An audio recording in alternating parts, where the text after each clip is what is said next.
Hello दोस्तों, मेरे YouTube channel में आपका स्वागत है। तो आज हम देखने वाले हैं अकाउंटिंग प्रोसेस। अकाउंटिंग प्रोसेस होती क्या है? देखो, जब भी कोई व्यवसाय स्टार्ट होता है या कोई बिजनेस स्टार्ट होता है तो उसमें अनेक प्रकार के लेन देन होते हैं। तो उन लेन देनों का लेखा अब पुस्तकों के अंदर कैसे लेखा किया जाएगा, ये पूरी प्रोसेस कैसे होती है, इसे हम देखेंगे। देखो, जब भी हम कोई बिजनेस स्टार्ट करते हैं तो उसमें बहुत से लेन देन होते हैं। तो ये लेन देन मौद्रिक और अमौद्रिक दोनों रूपों में हो सकते हैं। तो हमें जो मौद्रिक लेन देन है या मतलब जो मुद्रा में जो लेन देन हुए हैं उनकी पहचान करनी होती है, क्योंकि लेखा पुस्तकों में केवल मौद्रिक लेन देनों का ही लेखा किया जाता है। ये पॉइंट आप ध्यान रखना। तो सबसे पहले क्या होगा? आइडेंटिफिकेशन ऑफ ट्रांजैक्शन, लेन देन की पहचान करेंगे। लेन देन कौन से होने चाहिए? मौद्रिक लेन देन जो मुद्रा में होते हैं। सेकंड है सोर्स डॉक्यूमेंट। देखो, सोर्स डॉक्यूमेंट के अंदर क्या करते हैं हम? वाउचर्स का निर्माण करते हैं, मतलब वाउचर्स को बनाते हैं। ठीक है, देखो वाउचर्स क्या होते हैं? वाउचर्स के आधार पर ही लेखा पुस्तकों में लेन देन की जाती है, इसलिए वाउचर्स बहुत जरूरी होते हैं। इसके बाद हम करेंगे रिकॉर्डिंग इन जनरल। सबसे पहले जनरल के अंदर लेन देन का रिकॉर्ड किया जाता है। या तो हम अगर जैसे कम लेन देन है तो हम जनरल में रिकॉर्ड कर लेंगे, और अगर ज़्यादा लेन देन है तो हम सहायक बही का निर्माण करते हैं। पोस्टिंग इन लेजर, जनरल में एंट्रीज हो गई, इसके बाद हम लेजर बनाएंगे। देखो, जनरल में एंट्री कैसे करेंगे हम? जैसे हमने राम को माल बेचा या राम से माल खरीदा, तो राम को हमने माल बेचा, उधार बेचा है, तो हम एंट्री कर देंगे Ram account debit to sales. ठीक है, और अगर हमने राम से माल खरीदा तो हम एंट्री कर देंगे purchase account debit to Ram. तो ये होती है जनरल में एंट्री। अब ये एंट्री करने के बाद हम क्या करेंगे? इनके अलग से पर्टिकुलर अलग से खाते बनाएंगे इनके।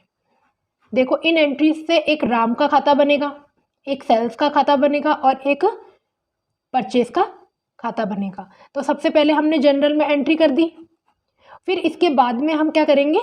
लेजर में खतौनी करेंगे। ठीक है, जनरल में एंट्री के बाद में पोस्टिंग इन लेजर, खाता बही में खतौनी कर देंगे। फिर इसके बाद क्या होगा? ट्रायल बैलेंस बनाएंगे। ट्रायल बैलेंस के अंदर क्या होता है? जितने भी डेबिट की मदें हैं उसे डेबिट साइड में लिख देंगे, और क्रेडिट की मदें होती है उन्हें क्रेडिट साइड में कर देंगे। फिर देखेंगे डेबिट और क्रेडिट मैच हो रहा है या नहीं हो रहा है। अगर ये दोनों मैच नहीं होते हैं तो हमें समझ जाना चाहिए कि जो ऊपर जो भी लेन देन हुए हैं इसमें कहीं ना कहीं कोई गड़बड़ हुई है या कोई अशुद्धि हो गई है, फिर उनका हम सुधार करेंगे। ट्रायल बैलेंस बनाने के बाद में हम बनाएंगे फिनेंशियल स्टेटमेंट, मतलब फाइनल अकाउंट्स बनाएंगे, जैसे trading account, P&L account, balance sheet. देखो, इन्हें हम आगे डिटेल से देखेंगे। वित्तीय विवरण बन जाने के बाद में हम विश्लेषण एवं व्याख्या, इनका विश्लेषण करेंगे और व्याख्या करेंगे। जो पिछले साल की बैलेंस शीट है उनसे मिलान करेंगे कि इस बार हमें कोई लाभ हुआ है या हानि हुई है, या और जो इंस्टीट्यूट्स होते हैं उनसे हम हमारे वित्तीय विवरणों को कंपेयर करेंगे और पता लगाएंगे कि हमारा जो व्यवसाय है उसकी क्या स्थिति है। लास्ट में है कम्युनिकेटिंग टू यूजर्स, उपयोगकर्ताओं को संचारित करना। फिर लास्ट में देखो एक रिपोर्ट तैयार करी जाती है, और रिपोर्ट के अंदर हम क्या करते हैं? जो भी मेन पॉइंट होते हैं उन्हें हाईलाइट किया जाता है। ठीक है, और कुछ कमी रह गई है तो उस पर सुधार भी किया जाता है, और लास्ट में हम उपयोगकर्ताओं को इस रिपोर्ट को उन्हें दे देते हैं। देखो, इसमें हमने क्या समझा? देखो, सबसे पहले अभिलेखन होता है।